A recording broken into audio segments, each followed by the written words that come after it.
Ayan, magandang araw sa inyo mga kapatid. Ayan, andito kami ni Kuya Mark. Ayan, kasama yung aming unit. Ano nga po palang pangalan nyo sa... Si Zoro po, ang pangalan po ng unit ko, si Zoro. Ayun, kasama si Bibi, si Zoro. Tara tayo kay Zoro.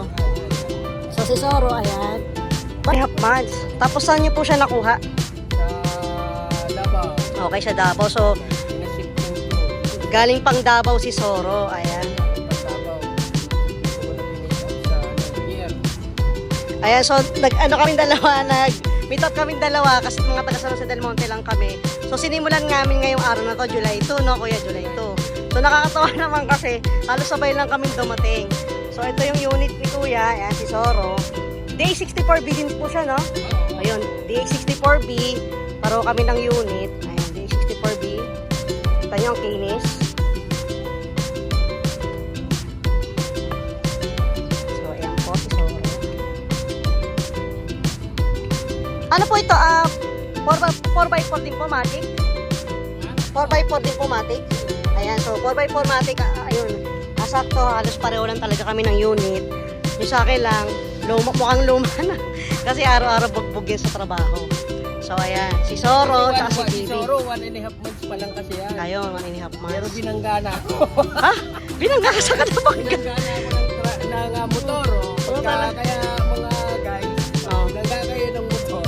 Wala na. Alam niyo na. Oo. So ayan. Lugi tayo guys, lugi.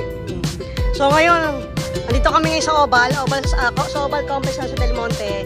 Kasi andito ako halos araw-araw nag-jogging ako. So mag-jogging muna kami ni Kuya Mark habang nagkukwentuhan. Kami, So tara, nagkikwentuhan. tara Kuya Mark, kwentuhan tayo. Tapos sabi nung sabi ko sa misis ko, pagka sa susunod makakita ulit ako ng ganyan, haharangin ko na. Ayan habang naglalakad kami ni Kuya Mark, nagkukwentuhan kami about sa mga minivan namin. Haharangin ko na, sabi ni misis. Ano ko ba parang kaloko-loko? Sabi ko parang nga dumami kami kagad eh. Oo, kasi baka nag-ano sila na wala silang ibang kagrupo dito. Wala silang ibang kagrupo. Hindi at least una kami. Oo, tama. Serial. Tayong dalawa. Una kami. Pioneer sa SJDN. Oh, diba? So ayan, nakatagpo na kami ng ng grupo na malapit lang talaga agad dito na sa Jose del Monte, Bulacan. Yung kasi yung GC ko, ginawa ko na sa exclusive for SJDM talaga.